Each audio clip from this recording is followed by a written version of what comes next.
Hello friends, welcome to Hyderabadi రుచులు. నేను ఇందిర. ఈరోజు మనం టెంపుల్ స్టైల్ దద్దోజనం చేసుకుందాము. మనం టెంపుల్లోకి వెళ్తే ప్రసాదం పెడుతుంటారు కదా, చాలా టేస్టీగా అనిపిస్తుంది. అదే టేస్ట్తో ఇంట్లోనే ఈజీగా చేసుకుందాం, అంటే ఈజీ వేలో చేసుకుందాము. ఈ టెంపుల్ ప్రసాదాల్లో మీకు ఏ ప్రసాదం అంటే ఇష్టమో నా కింద కామెంట్ సెక్షన్లో కామెంట్ పెట్టండి. ఎందుకంటే ఏదైనా మన ఛానల్లో లేదనుకోండి, నేను చేయడానికి ట్రై చేస్తాను. ఇప్పుడు దద్దోజనం ఎలా చేయాలో చూద్దాం. దద్దోజనం కోసం నేను 1 కప్ రైస్ తీసుకున్నాను. అంటే మామూలు బియ్యం. మనం మామూలు రైస్ వండుకుంటే ఏమవుతుందంటే 1కి 2 కప్పుల వాటర్ వేసుకుంటాం కదా, కాకపోతే దద్దోజనం చేసుకుంటే కొంచెం మెత్తగా ఉంటే బాగుంటుంది. అందుకని నేను 1కి 2.5 కప్పులు, అంటే మామూలుగా బియ్యం కడిగి 2.5 కప్పులు నీళ్లు పోసుకున్నాను. నీళ్లు పోసి ఒక అరగంట ముందు నానబెట్టుకున్నాను. ఇది కుక్కర్లో వేసుకొని వండుకుంటే బాగుంటుంది, ఎందుకంటే దద్దోజనంకి మెత్తగా రావాలి కదా, కుక్కర్లో వేస్తే మంచి మెత్తగా వస్తుంది. కుక్కర్ మూత పెట్టుకుని విజిల్ పెట్టుకుని 3 to 4 విజిల్స్ వచ్చే వరకు ఉడికించుకోవాలి. అంటే మన కుక్కర్ని బట్టి ఉడికించుకోవచ్చు. కొన్ని కుక్కర్లు తొందరగా 3 విజిల్స్కే మెత్తగా అయిపోద్ది కదా. ఇప్పుడు దద్దోజనం కోసం పోపు వేసుకుందాము. ప్యాన్లో 1 టేబుల్ స్పూన్ నెయ్యి వేసుకోవాలి. నెయ్యితో అయితేనే బాగుంటుంది, నచ్చలేదంటే ఆయిల్తో వేసుకోవచ్చు. నెయ్యి వేడెక్కిన తర్వాత జీడిపప్పు వేసుకోవాలి. కాజు అయితే చాలా బాగుంటుందండి దద్దోజనంలోకి. ఈ జీడిపప్పు ముక్కలు కొంచెం కలర్ మారే వరకు వేయించుకోవాలి. కలర్ మారిన తర్వాత తీసేసుకుందాము.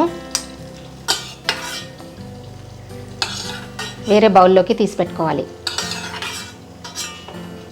దీంట్లో 1 టేబుల్ స్పూన్ శనగపప్పు వేసుకోవాలి. 1 టేబుల్ స్పూన్ మినపప్పు వేసుకోవాలి.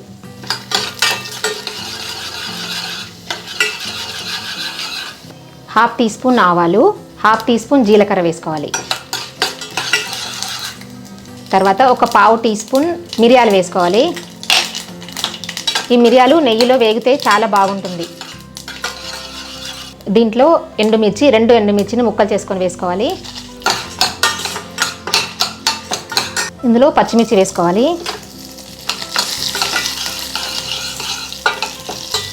2 రెమ్మలు కరివేపాకు వేసుకోవాలి.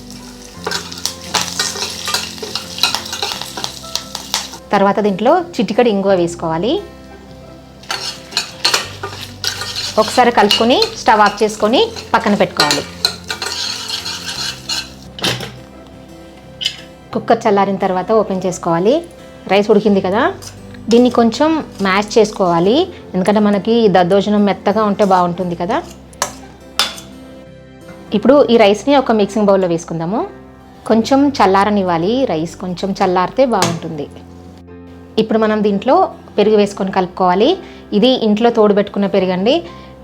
పుల్లటి పెరుగు అస్సలు వేసుకోవద్దు, స్వీట్గా ఉన్న పెరుగు వేసుకోవాలి.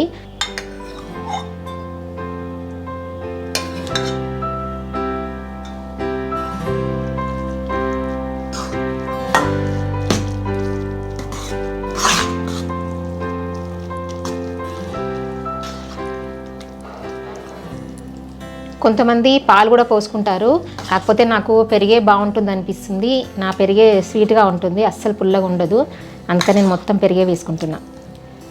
ఇది బాగా కలుపుకున్న తర్వాత కొంచెం లూజ్గానే ఉండాలి, ఎంత ఎక్కువ వేసుకుంటే అంత బాగుంటుంది పెరుగు. ఇది మెయిన్ ఇంగ్రీడియంట్ అండి, సొంటి పొడి. చాలా చాలా టేస్టీగా ఉంటుంది. సొంటి పొడి అంటే తెలుసు కదా, డ్రై జింజర్, అల్లం ఎండబెట్టి చేస్తారు. ఆ సొంటిని పొడి చేసుకొని వేసుకోవాలి. సాల్ట్, మన టేస్ట్ తగినంత సాల్ట్ వేసుకోవాలి. ఒకసారి బాగా కలుపుకోవాలి. మీ దగ్గర సొంటి పొడి అస్సలు లేదనుకోండి, సొంటి పొడితోనే టేస్ట్ వస్తుంది. ఒకవేళ సొంటి పొడి లేకపోతే కనుక అల్లంని చిన్న చిన్న ముక్కలుగా తరిగి పోపులో వేసుకోండి, బాగుంటుంది. కానీ ఈ సొంటి పొడితోనే టేస్ట్ చాలా చాలా బాగుంటుంది, మన టెంపుల్లో చేసినట్టుగానే వస్తుంది సేమ్. ఇప్పుడు ఇందులో మనం పోపు వేసుకున్నాం కదా, ఆ పోపుని వేసుకోవాలి.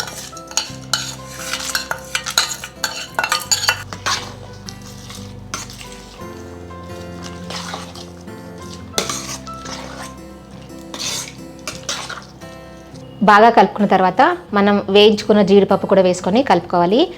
ఇది ఆప్షనల్ అండి, కానీ జీడిపప్పు వేస్తే బాగుంటుంది దద్దోజనంలో. అంతే, చూశారు కదా ఎంత ఈజీగా ప్రిపేర్ చేసుకున్నామో. జస్ట్ రైస్ రెడీగా ఉంటే చాలు, ఈజీగా ప్రిపేర్ చేసుకోవచ్చు. 10 అంటే 10 నిమిషాల్లో ప్రిపేర్ చేసుకోవచ్చు. చాలా చాలా టేస్టీగా ఉంటుంది. మనం సొంటి పొడి కలుపుకున్నాం కదా, ఇంకా టేస్టీగా ఉంటుంది. ఒక్కసారి ఈ స్టైల్లో ట్రై చేయండి. నచ్చిందా? నచ్చిందని అనుకుంటున్నాను. ఈ వీడియో నచ్చినట్టయితే కింద లైక్ బటన్ కనిపిస్తుంది కదా, ప్రెస్ చేసి ఫ్రెండ్స్ అందరికీ షేర్ చేయండి. సజెషన్స్ ఏమైనా చెప్పాలనుకుంటే కామెంట్ సెక్షన్లో కామెంట్ పెట్టండి. నా ఛానల్ని ఎవరైనా సబ్స్క్రైబ్ చేయని వాళ్ళు ఉంటే తప్పకుండా సబ్స్క్రైబ్ చేయండి. కొత్త వీడియో నోటిఫికేషన్స్ కోసం పక్కనున్న బెల్ బటన్ని క్లిక్ చేయడం అస్సలు మర్చిపోవద్దు. Thank you for watching.